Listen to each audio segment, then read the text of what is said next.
The Golden State Warriors found their next superstar and human cheat code in Brandon Podziemski. As you all know, the Warriors faced off against the Timberwolves most recently, and during that game with Steph Curry, Draymond Green, and Klay Thompson out, a lot of superstars were born that day, with first being Brandon Podziemski. In today's video, we're going to be going through that and 4 other players who absolutely bowled out during this game and show a lot of promise for the future that can help them win another NBA championship. So make sure to like this video, and guys, 92% of you are still not subscribed to the channel, so it'd mean the world if you can subscribe to the channel, hitting that red button down below. The first is none other than Brandon Podziemski. Now, as you all know, Draymond Green and also Klay Thompson early on in that game were actually ejected, so it was left up to the remaining players with Stephen Curry also out to be able to get the job done. Now, they did end up losing this game, but someone that did show a lot of promise was definitely Brandon Podziemski, as he was able to drop 23 points, 7 rebounds, and 5 assists. Now, don't get me wrong, all these other players played very well, but Brandon definitely kept them in the game all the way until the end, and this definitely shows great signs of what is able to come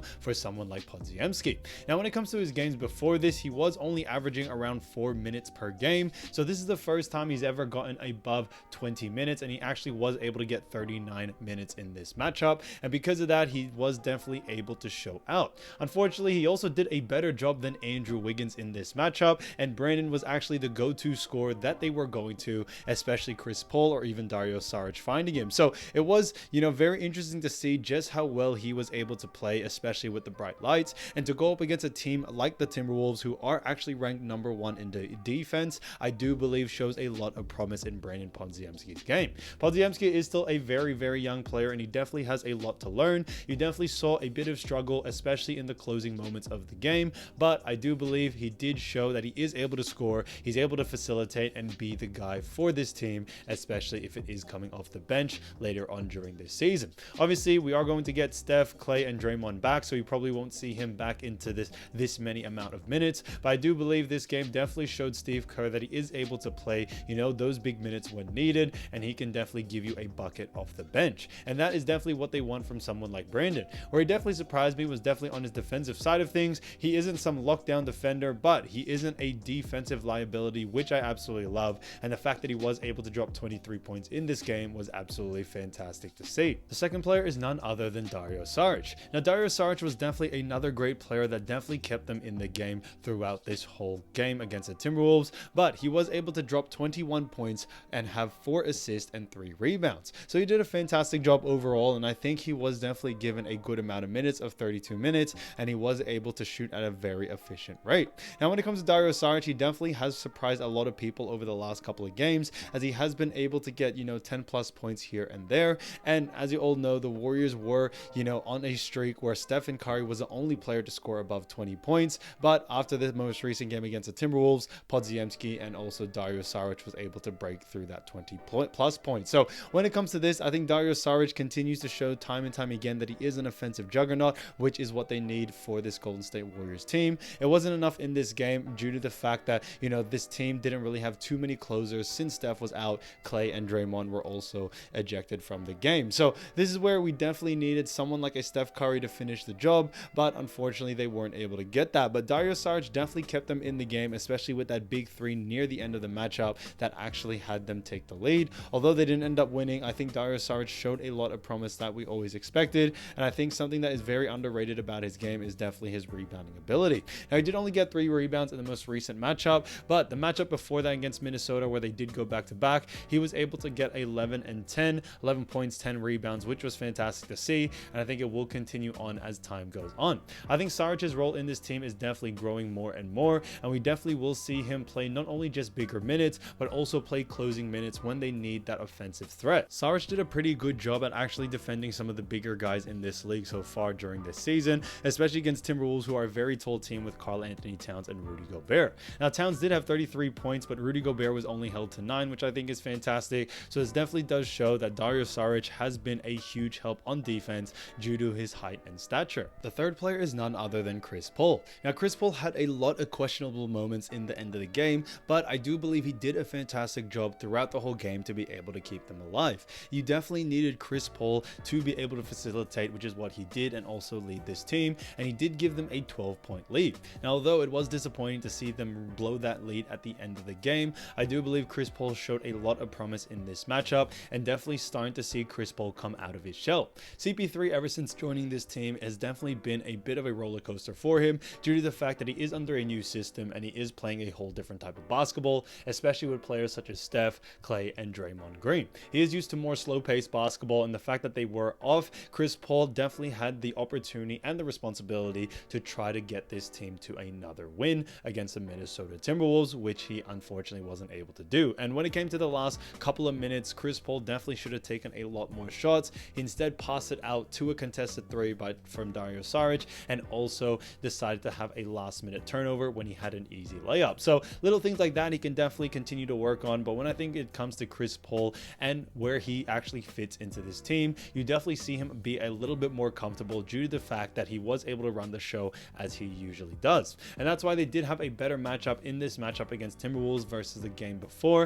and I do believe it will continue on as the season goes. As you all know, it is still very early on in the season. We are only 10 games in, guys. Pretty much you got to do this 8 more times for all 82 games in order to see where they are at. And I do believe that a lot of people, especially NBA fans and ESPN analysts, are judging Golden State Warriors a little bit too early. Getting someone like Chris Paul in the team is definitely a lot, but also having CP3 be able to adjust to such a fast-paced, three-point heavy type basketball when CP3 isn't used to that is definitely going to need to take some time. But it did seem in this game they definitely were starting to find their strides, and I think this will continue on into the next game and definitely make some improvements from it. The fourth is none other than Kevon Looney. Now, I did say this time and time again, Podziemski definitely kept them in the game, Dario Saric kept them in the game, but also on the rebounding side of things, that definitely was Kevon Looney's job. Looney was the only player to get above 10 rebounds, and he was able to get 12 rebounds, 3 assists, and also 2 points. And I think he did a fantastic job at especially guarding Rudy Gobert at times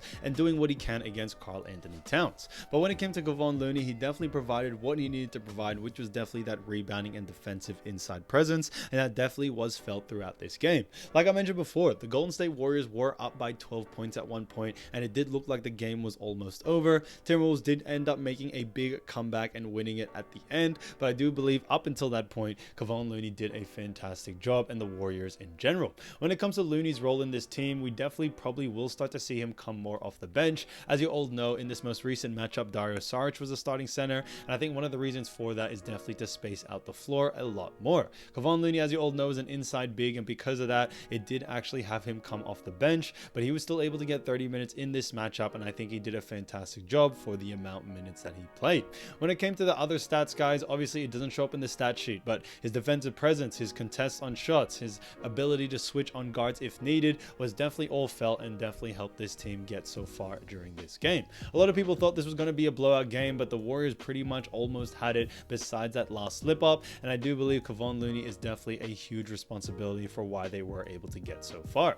They did a fantastic job, especially against a team like the Minnesota Timberwolves, who, like I mentioned before, is a very high rebounding team. They did only get 43 rebounds when it came to the Timberwolves, while the Warriors were able to get 45. But on top of that, guys, I do believe when it comes to Timberwolves being such a heavily, very highly defended team, that I do believe the Warriors still did a great job. And even though Kevon Looney only scored 2, he also did contest a lot of shots in the paint and cause a lot of problems. So I do believe it does even out in that way, and I think Kevon Looney does have a lot more to come. The fifth player is none other than Moses Moody. Now, this is something that is a bit more of a suggestion, but Moses Moody did a fantastic job, but he still was only able to get 14 minutes during this game. He did score 11 points, 2 assists, and also had 2 rebounds in 14 minutes, and I definitely do believe Moses Moody definitely deserved a lot more minutes during this matchup. Yes, I do agree that Podziemski was doing very well, and you can't really take off Wiggins as he is a great defender, but I do believe Moody could definitely have been a huge offensive factor for this team,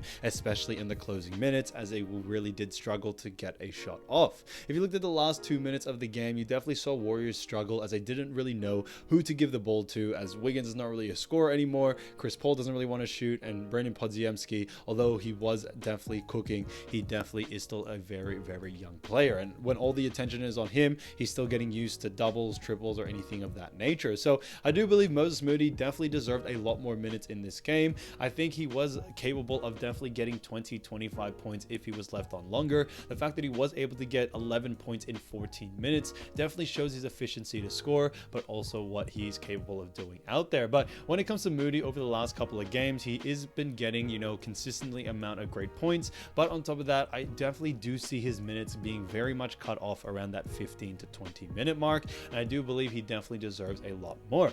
Moody can definitely provide a lot. He's a great two-way player. And although he isn't as tall as Jonathan Kuminga and can't really play that power forward position, I think Moses Moody, as like Gary Payton II, can definitely play a lot of different positions. Moody can definitely guard all the way up to a power forward, I think, at a very efficient rate. And with Moody being such a great scorer as well, it definitely does help out on both ends of the floor. The biggest problem between Kuminga and also GP II is that they aren't really pure scorers when it comes to, shooting that three ball and all that, while Moses Moody is. Kuminga and Payton tend to score off, inside buckets, and because of those reasons, that's why I think Moody could have definitely helped this team go further, especially in the most recent game against the Timberwolves.